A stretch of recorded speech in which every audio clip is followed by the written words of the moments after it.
to swindle, fraud. And according to my brother, are you serious? He said, yeah. I mean, occasions, according to Vince Henderson, Mr. Skerritt would tell Mr. Chen, come to Dominica to have a meeting with me where we can discuss how you are going to get your money back. And according to Vince Henderson, in his Jeep, parked outside of Mom's some time ago, many people outside saw us talking in his Jeep. They didn't hear what we were saying, but they saw us talking for a long time. And they know Vince is not my friend. They know I had never been in Vince's vehicle before.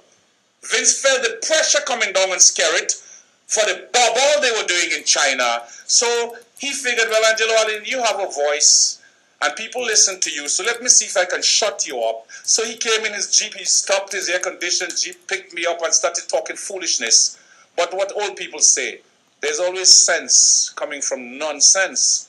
So the sense I extracted from the nonsense he was saying, I mean nonsense in terms of the kind of activities that all world ministers of government involve themselves in China. When Vince told me that an envelope of money was handed to him, I was shocked.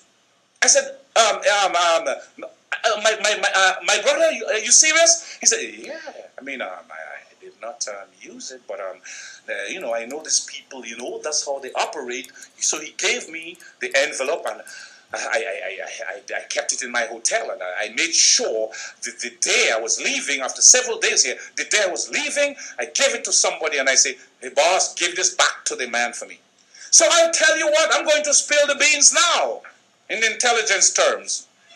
So when I met with Mrs. Chen some time ago, I asked, I mentioned, I said, but by the way, you know, to the Chen family, I said, but I have something to confirm with you. Can you confirm or deny whether or not, from the best of your knowledge, that an envelope of money was given to Vince Henderson when he came to China?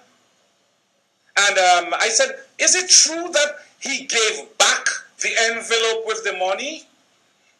And the people around there laughed. Ha ha ha. They laughed in Chinese.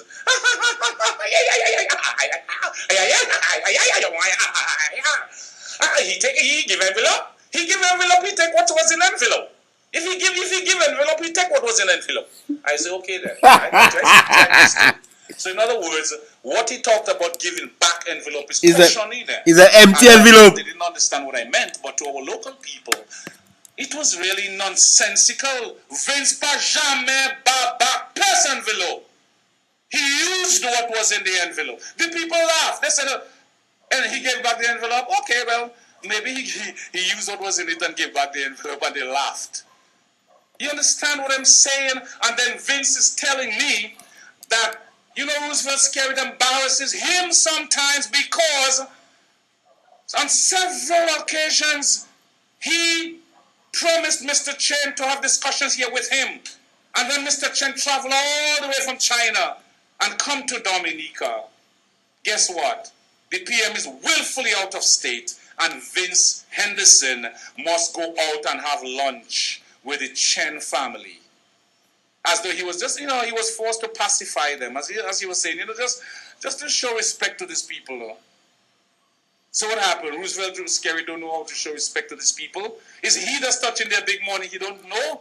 You just got an envelope, boss, and you're talking about out of courtesy you meeting with them because you know for a fact that the Prime Minister invited them from China to Dominica, and when they arrived here, he ran out of state like a little boy. So don't you know that this type of leadership for the state is not tolerable anymore? We are not in any primitive time anymore. So when I hear of those things, I take sense out of nonsense. And I say to myself, my God, the Prime Minister is in big, big, big trouble. And when you check it, all these ministers of government who all of a sudden become wealthy, you have a right as a Dominican to find